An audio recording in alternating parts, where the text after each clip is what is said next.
Good morning. Welcome to KBANK's 2018 year-end analyst briefing. Financial figures were released this morning as to the estimate of 2018 and targets for 2019. By any standard, those numbers are not exciting. What is exciting is a possibility that we might not even make that number, given the environment. So these are the numbers that you can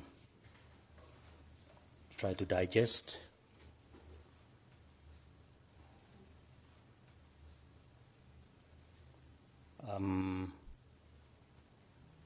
What is interesting about a banking business in the recent past is that declining profitabilities.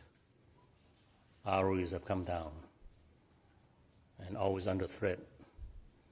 So we're now in the low teens. Aside from the general uncertainties of the economic investment environment, the growth worldwide as well as Thailand,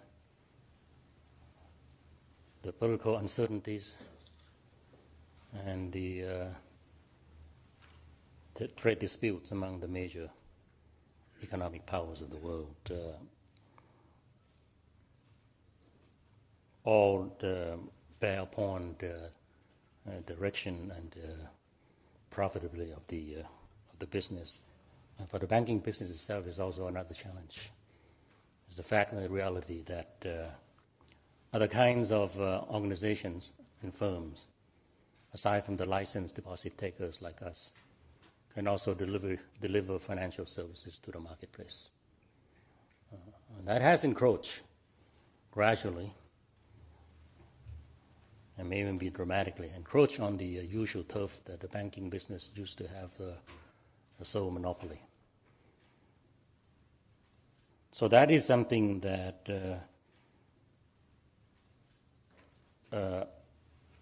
preoccupies the strategic thinking of the management of those in the banking industries. How can we find a new source of revenue and income in this kind of environment?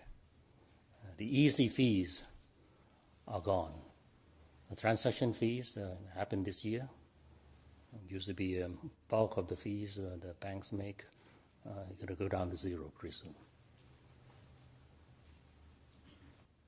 Even bank insurance that used to be a sizable revenue for the banks have come under pressure because of the saturation of the market and also the way we can sell insurance products,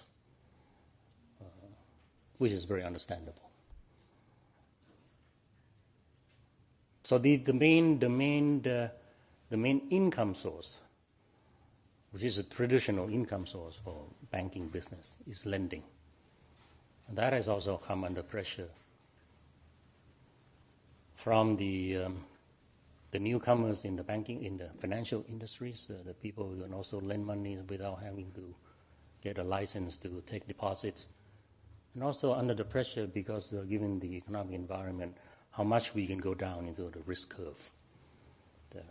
We can always say that, okay, we don't make the margins with the easy loans. We go down to the smaller borrowers, the SMEs, the personal loans. But that comes with the caution about how you manage risk, how you manage the credit risk, and how we make sure that we actually are enlightened about how to go about making loans in those areas. In the past, when banks make the foray down to the lower scale of the borrowers, results have been more negative than positive.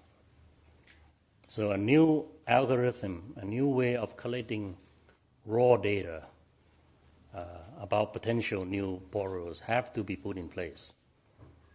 That's the issue of data management, of the managing how you acquire those data to make sure that we understand how the borrowers will behave or how they might be able to pay back the loans. That's the new challenge of the banking business. I don't think the banks have figured out completely how to do that yet. Another thing is that in the past, the customers who come to the bank, because banks have branches. That's the traditional draw, and is the exclusive market for the licensed bank. But that's no longer the case. Customers of the futures will not necessarily come to the branches.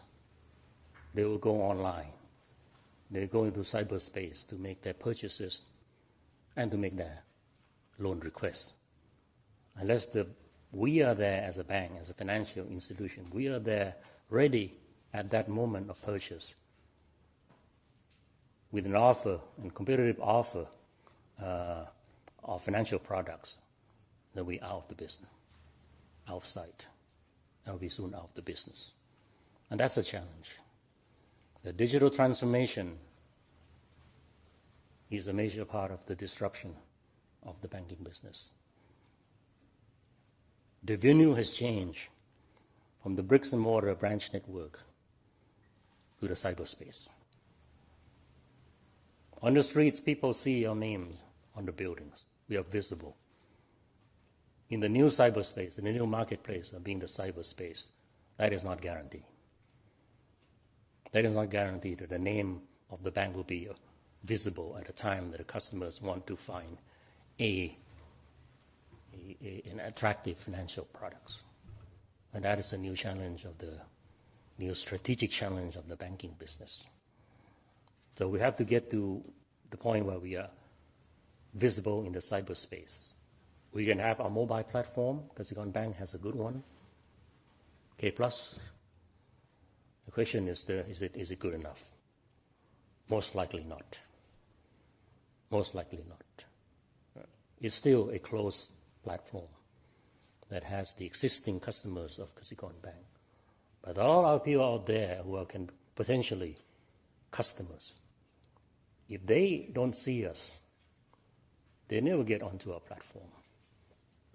And we will never, ever be able to sell them financial products. So on top of the K+ platform, itself being still a major platform at the moment in Thailand, we have to be able to connect with other platforms in the world to make sure the name of the bank is not totally lost to the potential customers of the future. That is the strategic issue of the banking business these days. In order to make that a reality, we need a new kind of knowledge and a new kind of staff who have that kind of knowledge. The old-style bankers are fading away. The new kinds of bankers will understand the cyberspace, will understand how to acquire data,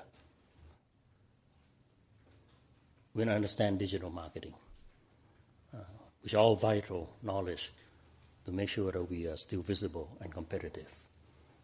So in order to get to that kind of a new frontier of competition in banking, we need to recruit a whole new army of that kind of knowledgeable people, which are not necessarily available enough in Thailand. So we have to go recruit everywhere in the world that these people might be operating. And that is the key strategic battlefront. HR has always been a real battlefront for the banking business. In the future, it will be even more so. So who's going to win, who's going to lose, depends on how we manage this transition towards a new kind of a marketplace, being the digital world, within the cyber space, and also this kind of recruiting exercise that we have to be able to convince enough of this knowledgeable new generation of staff to come on board to help us execute what is our strategic vision. In the meantime, we have to squeeze out enough revenue from the old engines, from the bricks and mortars of the branch network, which continue to be rationalized, to lower cost, and that is happening all the time. To make sure that the day-to-day kind of operating expenses is put under control. So far, so good. And in terms of the cost of income ratio, KBANK has done reasonably well. People tend to reject that it's going to get better. I will try to manage your expectation of that. Because there's investment to be made. There's marketing expenses to be made to make sure that we are still visible. And also investment in a new digital platform that continues to be better. And they're not making money right away. They're not making money right away. We're still making money off the old engines. But at the same time, we have to build a new engine. Otherwise, we will not have an engine to go on after the old engine sputters out of old age.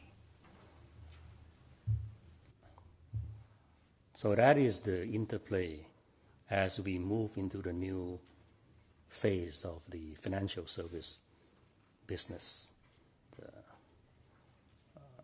Hopefully we can manage the credit risk good enough so there is not another round of provisioning. So far we've done reasonably enough, unless there is a break in the asset quality curve. We're projecting a lower credit cost for next year. The reflection of how we have provisioned against the past lending. I hope that sticks.